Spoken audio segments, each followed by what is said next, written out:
Merhaba, bienvenidos al canal. Vamos a iniciar el resumen de las noticias sobre Turquía y su región que hemos tratado en las últimas horas en Hispanatolia. Bueno, para empezar con buenas noticias para el empleo, cifras de desempleo que según el último informe publicado este mismo lunes por el Instituto Estadístico Turco, TÜİK por sus siglas en idioma turco, cifras de desempleo que se reducen de nuevo y que se situaron en el mes de mayo, que son los últimos datos de referencia que hay, en el 8,4% de la población activa. Es poco menos, son 0,2 puntos menos en comparación con el mes anterior. Para daros algunos datos, pues por ejemplo, el nivel de paro entre los demandantes de empleo en Turquía mayores de 15 años se redujo en unas 69.000 personas con respecto al mes anterior, al que corresponde el informe, es decir, con respecto a abril. Se queda unos poco por debajo de los 3 millones de parados, 2,97 millones de parados en Turquía, siendo la tasa de desempleo del 6,5% entre los hombres y del 11,9% entre las mujeres. Por el lado contrario, el número de personas empleadas en Turquía alcanzó los 32,5 millones de personas y la fuerza laboral aumentó en mayo respecto a abril hasta los 35,46 millones de trabajadores. La tasa de participación laboral se mantuvo en 53,5% y el nivel de empleo creció hasta el 49%. Respecto al desempleo, al paro juvenil, que es el grupo de edad que abarca entre los 15 y los 24 años, se redujo en mayo hasta llegar al 15,4%, 0,3 puntos por debajo de las cifras de abril. Sigue siendo, eso sí, bastante más alto el desempleo entre las mujeres jóvenes, que entre este grupo de edad de 15 a 24 años, que alcanza el 23,5%, frente al de los hombres jóvenes, que se sitúa la tasa de desempleo entre los jóvenes varones en torno al 11%. También aborda este último informe, publicado en las últimas horas por el Instituto Estadístico Turco, la media de horas semanales trabajadas efectivamente en Turquía, que alcanzó en mayo las 42,7 horas a la semana. Representa además esta cifra un incremento de 0,6 horas en la jornada laboral real, la que trabajan de verdad los turcos cada semana, en comparación con el mes anterior al estudio, es decir, en comparación con el mes de abril.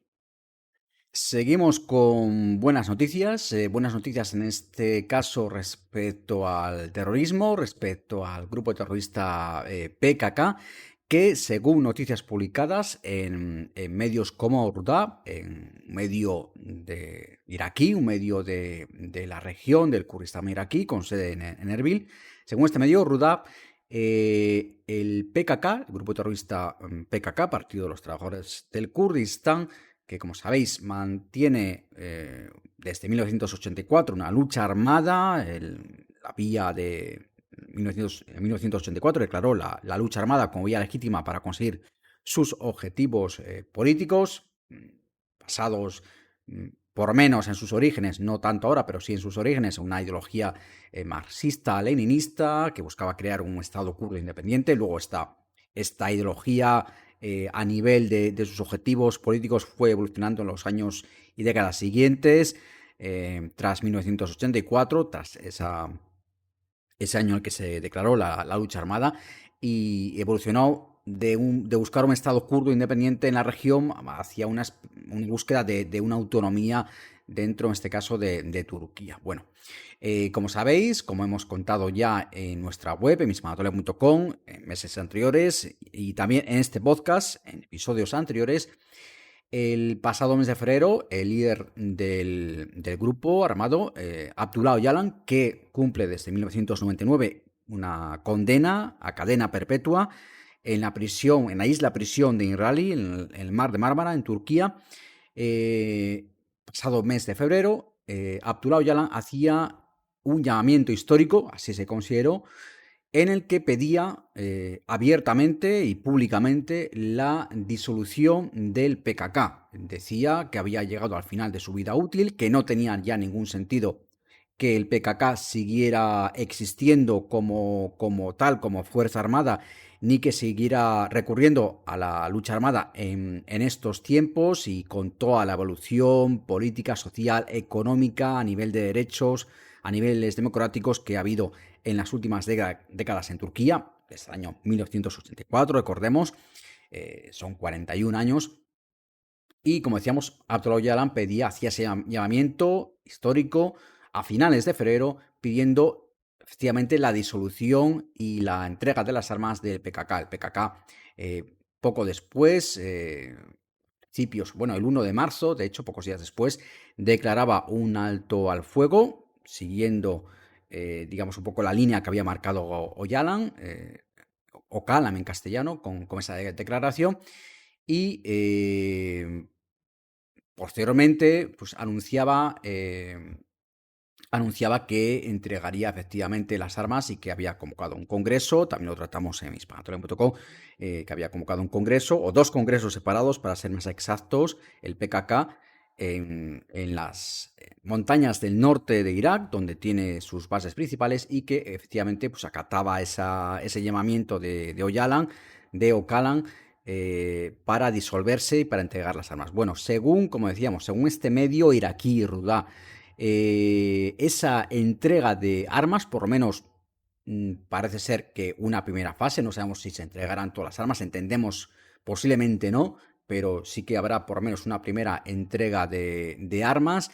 tendría lugar, según este medio iraquí, en una ceremonia que se celebrará entre el 3 y el 10 de julio, es decir, en cuestión de días, en Sulaymaniyah, que es una importante ciudad de Irak, es una de las ciudades más grandes de Irak, está en el norte de Irak justamente,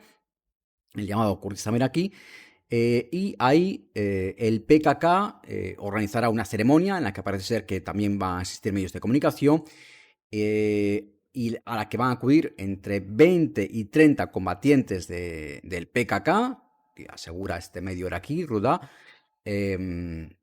y en esa ceremonia se marcaría,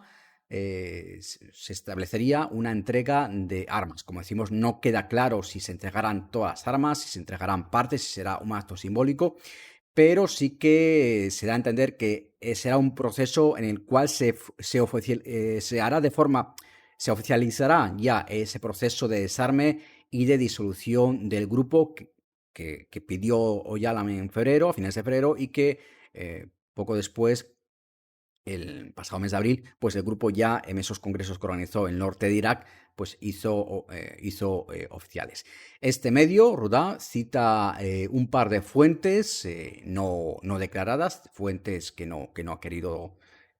dar a conocer, o que quizás no se han dado a conocer ellas mismas, pero cita dos fuentes cercanas al proceso o cercanas a la organización armada para dar esta información sobre el PKK, que recordemos que en esos más de 40 años que duró esa lucha armada por parte del PKK, pues dejó más de 40.000 muertos en esa lucha armada, digamos, muchos miembros del PKK, pero también, por supuesto, muchos miembros de las fuerzas de seguridad de Turquía, y también demasiados civiles muertos en atentados terroristas del PKK. Bueno, y vamos a seguir con noticias ya menos positivas, porque tenemos que referirnos, como nos hemos venido refiriendo en los últimos días y también en los últimos programas de este podcast, a esa ola de incendios que parece estar recorriendo Turquía, incendios avivados por la ola de calor, por el verano, por la sequedad del terreno, por los fuertes vientos y también, por supuesto, por muchos descuidos humanos. Una ola de incendios que ha afectado y que está afectando a muchas provincias, principalmente en el oeste de Turquía, en provincias como Sakarya, Bilecik, Denizli, Aydin, Manisa o Izmir, sobre todo Esmirna, donde está la tercera ciudad más grande, más poblada de Turquía, tras Estambul y Ankara, Esmirna, pues la misma provincia de Izmir, está siendo una, sin duda, de las más afectadas por estos incendios que han afectado especialmente, como decimos, en los últimos días al oeste de Turquía y que han obligaron en el día de ayer, obligaron el domingo a cerrar, por lo menos temporalmente, el aeropuerto internacional Adnan Menderes de Izmir, de esta ciudad. Por supuesto, uno de los más importantes de Turquía. Obligaron a cerrarlo por un incendio que justamente se produjo en las proximidades y que había producido una importante cantidad de humo y que está afectando a las pistas de aterrizaje de este aeropuerto, del aeropuerto Adnan Menderes de Izmir. Tuvo que ser cerrados, tuvieron que suspenderse sus operaciones durante el domingo. El incendio estaba a solo 2-3 kilómetros de las pistas del aeropuerto, donde estaban luchando los equipos de extinción de incendios, también apoyados por medios aéreos, y estaban luchando además contra vientos que llegaron a alcanzar los 120 kilómetros por hora. Ya para este lunes la situación había mejorado, parecía ese incendio controlado y los vientos habían descendido a 70-80 kilómetros por hora, como mucho, esas rachas. Y según informaban medios turcos, ya por la mañana el aeropuerto internacional de Izmir, de Esmirna, parecía operar con total normalidad, pero desde las 4 de la tarde del domingo había tenido que ser cerrado, se tuvieron que suspender numerosos vuelos, se prohibió totalmente tanto aterrizar como despegar del aeropuerto, como decimos, por cómo está afectando el humo de los incendios a las pistas de aterrizaje muy próximas, y varios aviones, de hecho, que tenían previsto aterrizar en el aeropuerto internacional de Izmir, tuvieron que ser desviados a otros aeropuertos. Esos incendios, por lo menos con las informaciones que hemos publicado en mispanatolia.com esta mañana, tenéis como siempre en nuestra web, tenéis en la noticia que hemos publicado, en este caso, en la última noticia que hemos publicado sobre los incendios de Turquía, tenéis ahí toda la información, tenéis mucha más información que la que os vamos a dar ahora de forma hablada, y tenéis también además varios vídeos que os pueden resultar muy interesantes, así que os invitamos a visitar como siempre nuestra web y ahí obtener toda la información complementaria que necesitéis. Pues bueno, según la información que tenemos esta mañana cuando comentamos la noticia en nuestra web, como cuando la redactamos y publicamos, pues varios de estos incendios sí que es cierto, son buenas noticias, se habían extinguido o bien estaban bajo control o estaban prácticamente extinguidos o estaban en vías de ser extinguidos. Sí que es cierto que, por ejemplo, según explicó el ministro de Agricultura y Bosques de Turquía, Ibrahim Yumakli, por ejemplo, el incendio que afectaba a la provincia de Manisa se volvió a reavivar justamente debido al viento, después de que pareciera que estaba extinto. Otros incendios continuaban también activos en la región y, por supuesto, pues continuaban desatando otros nuevos incendios. A todo esto hay que añadir, sí que es cierto que no se han producido pérdidas humanas, no ha habido que lamentar, por lo menos hasta ahora, fallecidos por estos incendios, pero sí que, obviamente, los daños han sido cuantiosos, daños por supuesto, a terrenos boscosos o agrícolas, pero también a instalaciones industriales, a lugares de trabajo y también a viviendas, a muchas viviendas. Se calcula que solo en los incendios de Izmir, que es la región más afectada, como decimos hasta ahora, y también en la provincia de Bilecik, se calcula que entre ambos rondarían las 200 viviendas que habrían resultado dañadas, o bien dañadas parcialmente o bien totalmente destruidas por el fuego, por estos incendios. La Agencia de Gestión de Desastres y Emergencias de Turquía, AFAD, que se hizo muy conocida durante los tristes terremotos de febrero de 2023, pues esta agencia, AFAD, ha destinado por ahora un fondo de emergencia para ayudar a las víctimas de los incendios, a estas personas que han tenido que ser evacuadas o que han perdido sus propiedades o parte de sus propiedades por estos incendios. Ha destinado un fondo de emergencia de unos 60 millones de liras inicialmente equivalentes a 1,3 millones de euros. Y decíamos, aparte, por supuesto, aparte de los daños a muchas casas, a muchas viviendas, a muchos lugares de trabajo, han sido miles las personas que han tenido que ser evacuadas por los incendios. Se calcula, decía el ministro del Interior de Turquía, Ali Yerlikaya, a través de las redes sociales, se calcula que unas 50.000 personas por lo menos han tenido que ser evacuadas en las últimas horas debido a los incendios en la zona oeste del país, en las provincias occidentales. Pero ojo, porque también se han desatado incendios en otras regiones de Turquía, en Hatay, al sur del país, y también en Antalya, un destino muy conocido turístico en Turquía, en la costa mediterránea, en la costa sur de Turquía, de Anatolia. También en Antalya se informaba la prensa este lunes por la mañana de que había incendios que estaban afectando a zonas residenciales en el distrito de Gazipasha, en la provincia de Antalya. En fin, esperemos que la situación vaya mejorando en los próximos días. Sí que es verdad que a nivel meteorológico la situación no es fácil. En fin, la sequía sigue haciendo estragos, sigue habiendo bastante calor, aunque de cara a los próximos días quizás la lluvia podría ayudar, por lo menos en algunas regiones, por lo menos en las provincias más al este. Sí que es verdad que no son las que están siendo precisamente las más afectadas, pero sí que se da por lo menos lluvias en las zonas del este y norte del país, en las provincias del este y norte del país, pero obviamente lo ideal, lo deseable sería que esas lluvias llegasen también a las provincias del oeste o del sur, que están siendo por ahora las más afectadas. Bueno, y vamos a acabar con una información que publicamos en las últimas horas también en hispanatolia.com y que habla de un museo que realmente os recomendamos visitar. Una información turística que seguramente muchos encontraréis muy interesante, tanto si estáis en Estambul como si planeáis viajar a Estambul o a Turquía y pensáis, como es lógico, pasaros por Estambul. Os recomendamos visitar el Museo de la Historia y la Experiencia de Santa Sofía. Hemos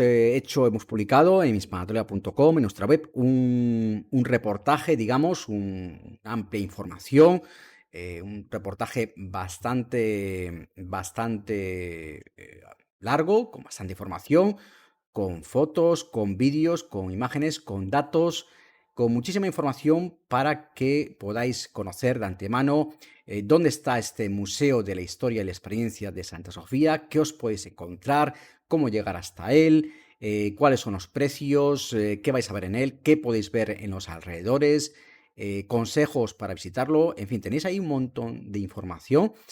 sobre este museo que no es, por supuesto, no está entre los lugares más conocidos de Estambul. De hecho, el museo es bastante reciente. Se inauguró hace muy poco y por tanto son muchas personas las que aún no lo conocen, pero es un museo que merece mucho la pena visitarlo si os gusta la historia y especialmente si os gusta Santa Sofía, la historia de Santa Sofía, o si planeáis visitar Santa Sofía. Nosotros recomendamos este reportaje publicado en hispanatolia.com. Recomendamos visitar primero el museo, este museo de la historia y la experiencia de Santa Sofía, y luego visitar lo que es la Santa Sofía en sí, porque vuestra experiencia va a ser mucho más enriquecedora. Con toda la información que vais y todo el conocimiento que vais a obtener en esa visita a ese museo, vais a poder luego valorar y apreciar mucho más los detalles de lo que vais a ver en Santa Sofía. Básicamente lo que ofrece este museo, que es además un museo muy moderno, que utiliza todo tipo de tecnologías, incluso es un museo que puede ser una gran opción, una opción muy buena para visitar en familia, para visitar con niños, porque es un museo, por supuesto, muy interactivo, pero que, como decíamos, además utiliza todo tipo de tecnologías, realidad aumentada, proyecciones envolventes en 360 grados, exposiciones digitales, en fin, todo tipo de tecnologías de vanguardia para ofrecer un recorrido inmersivo en los 1700 años de historia de Santa Sofía. En ese recorrido por el museo, que aproximadamente suele llevar una hora, no es un recorrido excesivamente largo y además es ameno, es muy entretenido. Como decimos, vais a hacer un recorrido por esa historia de Santa Sofía. Es un museo totalmente interactivo, muy digitalizado, como vais a ver. Está ubicado además en un sitio muy estratégico, en plena Plaza Sultan Ahmed, en un antiguo edificio otomano, que está allí mismo, en la plaza, en medio de la Plaza Sultan Ahmed, antiguo hipódromo de Constantinopla, justo al lado del obelisco de Teodosio. Allí está un antiguo edificio otomano que estaba dedicado a registros y catastros y que hoy día alberga ese museo de la historia y la experiencia de Santa Sofía. Tenéis además la posibilidad de adquirir en ese museo, en la entrada, podéis obtener, podéis conseguir guías, audioguías, podéis obtener una narración inmersiva a través de esa experiencia con toda la tecnología, con todas las proyecciones 3D que se ofrecen. Esa experiencia está disponible en 23 idiomas, también en español, así que en ese sentido no vais a tener ningún problema. La visita comienza pues hablando de la historia del Imperio Bizantino, del origen de Santa Sofía, de la importancia de figuras como Constantino el Grande, como el emperador Teodosio, como el matemático Isidoro o el emperador Justiniano, que al fin y al cabo fue el que ordenó la construcción de Santa Sofía. También prosigue luego la historia hablando, por supuesto, de la conquista de Constantinopla en 1453 a manos de los otomanos, dirigidos por Mehmed I el Conquistador, sultán otomano. También, por supuesto, como no, del arquitecto Mimar Sinan. Y ojo, porque el museo sí que es verdad que es un museo, como decimos, moderno, digitalizado, con las últimas tecnologías, pero también vais a poder ver objetos físicos. Se exponen unos 300 objetos históricos originales que ilustran la evolución artística y arquitectónica de Santa Sofía desde el siglo IV hasta nuestros días.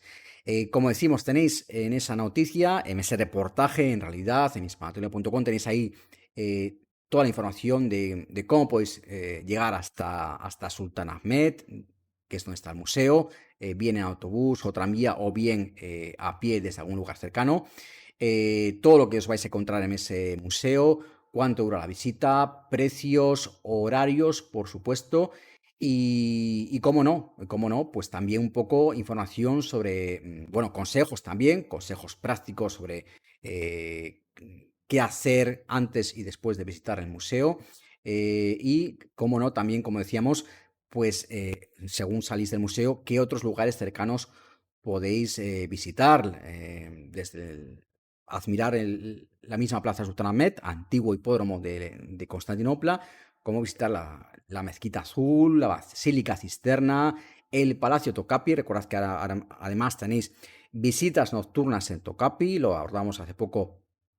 también en este podcast y en nuestra web. Visitar el Museo de Arte Turco Islámico, que está justo al lado de este museo. Y por supuesto, lo que os recomendábamos antes, visitar Santa Sofía. Nuestra sugerencia, nuestro consejo, visitar primero este Museo de Historia y Experiencia de Santa Sofía y luego visitar Santa Sofía, admirar su arquitectura, su historia, pero con toda la información que habréis obtenido en este Museo de la Historia y Experiencia de Santa Sofía, que es una visita, además, como decimos, que os va a resultar muy entretenida. Y hasta aquí con este consejo para si planeáis este verano hacer turismo en Estambul. Con este consejo vamos a terminar este episodio de hoy. Recordad, como siempre, que tenéis más información en nuestra web, en hispanatolia.com, y también en nuestros perfiles en la red social X y en Blue Sky. Si te ha gustado este contenido, dale por favor un like y suscríbete para no perderte los próximos episodios.